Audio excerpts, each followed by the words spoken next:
दोस्तों, आज जो बात मैं करने वाली हूँ आप सभी के बीच में, वो है बात नूतन विद्या मंदिर जो है जीटीवी एन्क्लेव दिलशाद गार्डन दिल्ली में। और खबर है कि एक बच्चे को स्कूल में इतनी बुरी तरीके से मारा। पीटी टीचर के ऊपर ये आरोप लगे हैं कि उन्होंने एक बच्चे को बहुत बुरी तरीके से मारा, और उसकी खबर मैं आपको आगे बताती हूँ। नमस्कार दोस्तों, मेरा नाम है शशि पांडे और मैं रोज़ आपके बीच में कुछ नए सोशल इशूज़ लेकर के आती हूँ, मुद्दे लेकर के आती हूँ, सामाजिक मुद्दे, और उन पर बात करती हूँ। आज मैं बात करने वाली हूँ, ये कोई चतुर्वेदी परिवार है, उनका बच्चा है, जैसा कि आप पिक्चर में देख पा रहे हैं। ये है नूतन विद्या मंदिर दिलशाद गार्डन जीटीवी एन्क्लेव दिल्ली। दिल्ली का मामला है और बताया जा रहा है कि बच्चा सुबह स्कूल ठीक ठाक पढ़ने जाता है और किसी बात को लेकर के स्कूल के पीटी टीचर हैं वो बच्चे पर गुस्सा होते हैं और बच्चे को डराते हैं, धमकाते हैं, मारते हैं। और मारने के बाद, जैसा कि मैंने सोशल मीडिया में इस पोस्ट में पढ़ा और पिक्चर जो आप देख रहे हैं और मैंने पोस्ट में पढ़ा, और उसके बाद बताया जाता है कि उन्होंने देखने वाले बता रहे हैं कि उन्होंने लटकाया हुआ था स्कूल से। कुछ लोग बता रहे हैं कि ऊपर ले जाते हुए देखा था, कुछ लोग बोल रहे हैं कि मतलब कुछ पोस्ट में लिखा हुआ है कि जो पीटी टीचर है उसने धक्का दिया। अब बच्चा गुस्से में कूद गया या टीचर का धक्का लगा या टीचर ने गुस्से में किया, ये तो जांच का विषय है। लेकिन जांच जो है वो पूरी न्यायपूर्ण होनी चाहिए और बच्चे को न्याय मिलना चाहिए, क्योंकि दोस्तों स्कूल ऐसी जगह होती है जिसकी जो छाप है, जो याद है, वो आजीवन होती है। हमें भी अपने जो स्कूल लाइफ है वो हमेशा याद रहती है और बहुत अच्छा लगता है उस लाइफ को याद करके कि यार वही एक लाइफ थी जहाँ पे हम मौज मस्ती करते थे बिना किसी जिम्मेदारी की, बिना किसी टेंशन के।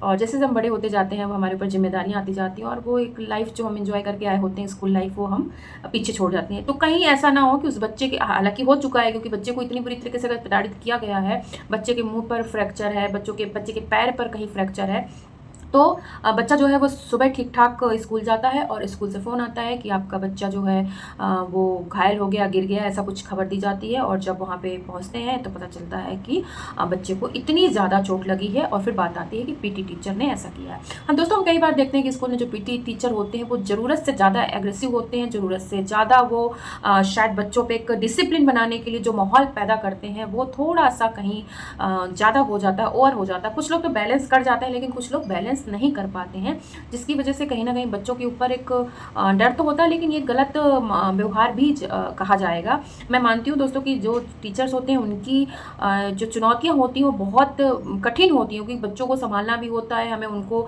उदंडता से भी कंट्रोल करना होता है, पढ़ाना, क्योंकि मैं खुद भी एक टीचर हूँ तो मुझे पता है कि बच्चों को कंट्रोल करना कितना मुश्किल होता है। अगर बच्चों को ज़्यादा फ्रेंडली, हम सोचते हैं फ्रेंडली करें, बातें उनसे फ्रेंडली व्यवहार करें, लेकिन जब हम फ्रेंडली होते हैं तो वो बहुत ज़्यादा ओवर हो जाते हैं और बहुत मतलब मुँह लग जाते हैं, तो वो कंट्रोल में भी नहीं आते। तो आपको हर तरीके से उनको बैलेंस करना पड़ता है उन बच्चों को।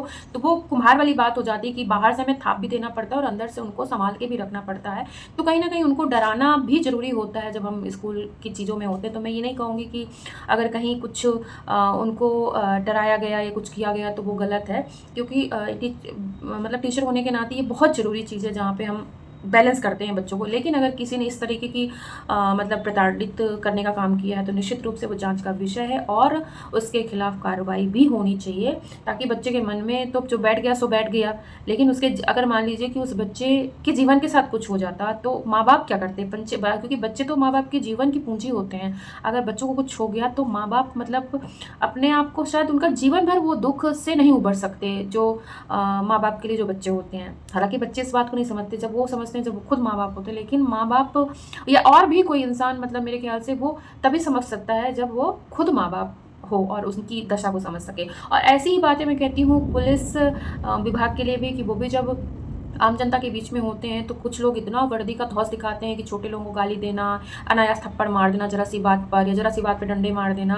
तो ये एक तरीके से ये जो गरीब लोग होते हैं, कमज़ोर लोग होते हैं, उनके सेल्फ रिस्पेक्ट पे एक चोट होती है। आप बड़े लिखे लोगों से, बड़े लोगों से तो ये इस तरीके से बात नहीं करते, लेकिन बहुत सारे लोग अच्छे लोग भी होते हैं, लेकिन बहुत ज़्यादातर जो मात्रा है वो यही है कि वो आम लोगों से बदतमीज़ी से बात करते हैं, धमकाना, गाली दे करके बात करना। तो ये थोड़ी सी चीज़ें अच्छी नहीं होती। जहाँ पर आप पब्लिक से सीधे सीधे डील करते हैं, चाहे वो टीचर हो, चाहे वो पुलिस वाले हों, तो उनको ऐसा बनना चाहिए जिससे लोग उन तक आएँ और अपनी बात कहें, अपनी समस्या कहें, ना कि वो डरें कि अच्छा भाई ये तो पुलिस वाला है और ये तो ऐसा है वैसा है, हम इनके पास जाएंगे तो ये हो जाएगी चीज़ें। तो ये चीज़ें नहीं होनी है और इस बच्चे को न्याय ज़रूर मिलना चाहिए। आप मेरे वीडियो में कमेंट के माध्यम से भी इस बच्चे के लिए, न्याय के लिए आवाज़ उठा सकते हैं। दिल्ली का मामला है और हम सभी उम्मीद करते हैं कि बच्चा जल्द से जल्द स्वस्थ हो जाए और जो भी इस पे जो भी जिसने भी ये काम किया है उसको ज़रूर सज़ा मिले। दोस्तों, मैं रोज़ रात 9 बजे ऐसे ही मुद्दों पर बात करने के लिए आप सभी के बीच में आती हूँ। आप सभी को मेरा वीडियो कैसा लगा आप ज़रूर बताइएगा और कमेंट करिएगा, लाइक करिए, शेयर करिए, सब्सक्राइब करिए और स्नेह बनाए रखिए। धन्यवाद। मिलेंगे कल 9 बजे।